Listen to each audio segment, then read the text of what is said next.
Hello everyone, I'm back with my channel History with Ishan and thank you so much for watching. Hope you all are taking care of yourselves during this pandemic. So now after a marvelous video on the Mohenjo-daro marvel, the dancing girl, I'm back with my next video which is a tour of ancient Indian universities. So I have 4 universities cited here, so let's begin with the first one, that is Vikramshila University in present-day Bihar. Vikramshila University was one of the 2 most important centers of Buddhist learning in India during the Pala Empire, along with Nalanda University. Vikramshila was established by King Dharmapala in response to a supposed decline in the quality of scholarship at Nalanda. Atisha, the renowned Pandit, is sometimes listed as a notable abbot. Vikramshila in village Antichak, district Bhagalpur in Bihar, is located at about 50 km east of Bhagalpur and about 13 km northeast of Kahalgaon, a railway station on Bhagalpur Sahibganj section of Eastern Railway. It gave direct competition to Nalanda University with over 100 teachers and over 1000 students listed in this university. This university was well known for its specialized training on the subject of Tantrism.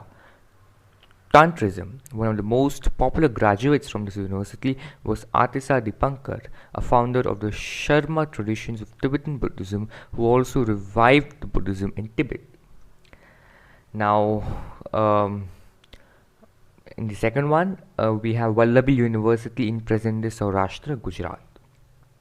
Vallabhi University was established in Saurashtra of modern Gujarat at around 6th century and flourished for 600 years till 12th century.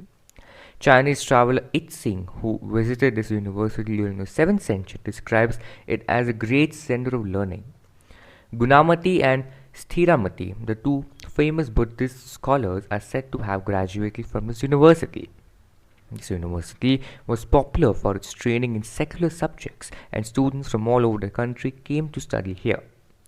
Because of its high quality of education, graduates of this university were given higher executive posts.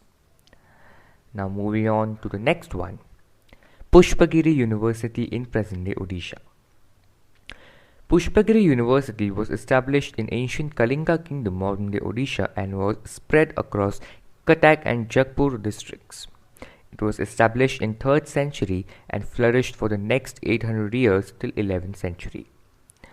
The university campus was spread across 3 adjoining hills, Laligiri, Ratnagiri and Udaygiri.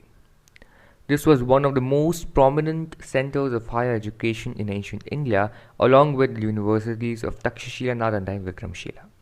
The Chinese traveler Xuanzang or Huansang visited this university in 639 CE. Laligiri is said to have been commissioned by early 2nd century BC itself, and is the oldest Buddhist establishments in the world. Recently, a few images of Emperor Ashoka have been discovered here, and it has been suggested that the Pushpagiri University was established by Emperor Ashoka himself.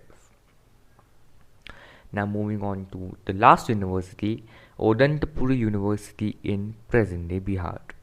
Puri, also called Odantapura or Udandapur, was a Buddhist vihara in what is now Bihar in India. It was established by King Gopala of the Pala dynasty in the 7th century.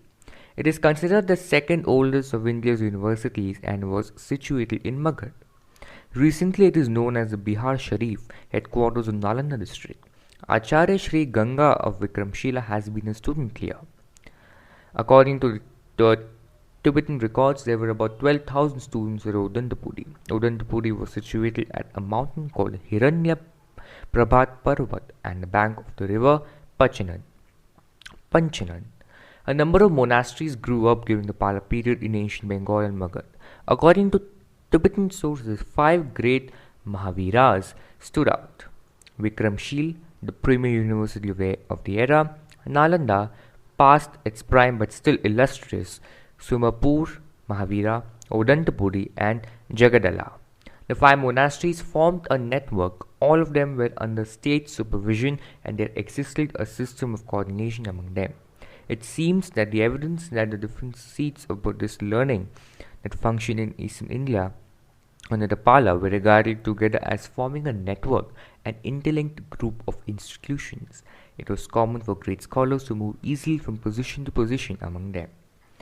So, this was regarding knowing about ancient universities of India, taking a tour of these four great centers of learning, and also knowing about some of its dynastic history, like the king who built them, and how widespread their influence was in the subcontinent as a whole.